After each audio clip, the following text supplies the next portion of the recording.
It's hard to overestimate just how much broadband changed the internet. Back when you had to connect to the internet using dial-up, information traveled slowly, pages took forever to load, and watching this video would have been impossible.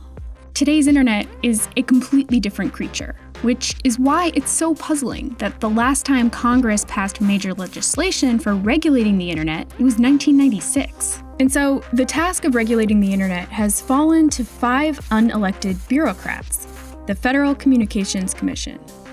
As the tools we use to access the internet have changed, they've had to decide what kinds of rules the companies that provide those tools should have to follow. And now, under a new commissioner appointed by President Trump, the FCC has altered those rules in a way that could fundamentally change how we use the internet. Take a deep breath. This decision will not break the internet. This decision puts the Federal Communications Commission on the wrong side of history. It creates a free-for-all that we have not had on the internet in the past.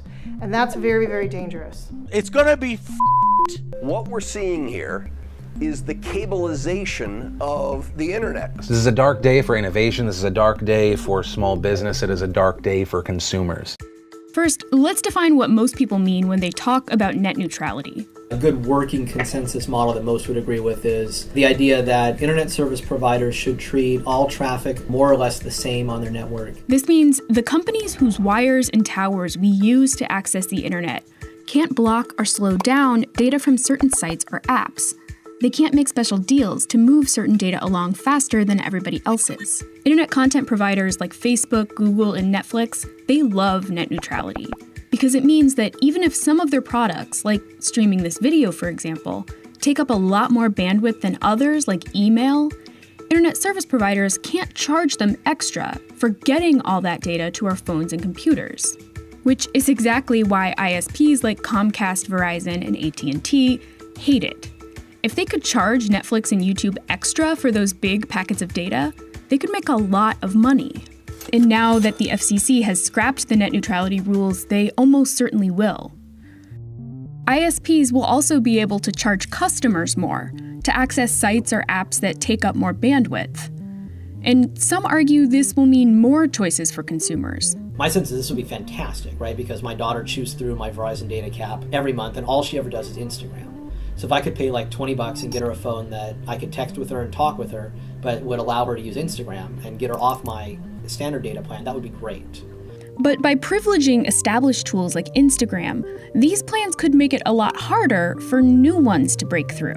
It's a time when more than ever we want to encourage and keep open a playing field for new services, new platforms to be able to get in the game and provide a real alternative. I mean, imagine a world in which we were all still stuck with MySpace. I don't think, that's what we want, but net neutrality is part of why that's not what we have. Until 2005, internet service providers were classified as common carriers, which meant the FCC could regulate them like phone companies. In the internet's early days, these regulations kept phone companies from charging customers extra for using dial-up services like AOL. And when phone companies started offering DSL broadband service over their lines, common carrier rules forced them to let their competitors use those lines too, which meant consumers had tons of choices when it came to picking an internet service provider. A 2003 page from the Washington Post lists 18 different DSL options for the Washington, D.C. region. Today, residents have less than half as many choices. So, what happened? In 2005, the FCC did the same thing it did in 2017. It said ISPs weren't common carriers, and it stopped regulating them like phone companies. And without that regulation, ISPs became virtual monopolies. Today, 2/3 of Americans live in areas with just one choice for high-speed internet. And if their ISPs start blocking, slowing down, or charging more as a result of this rule change, their options are to put up with it or go without the internet. Despite the fact that majorities of both Republican and Democratic voters support net neutrality, it doesn't look like Congress or the FCC will be bringing it back anytime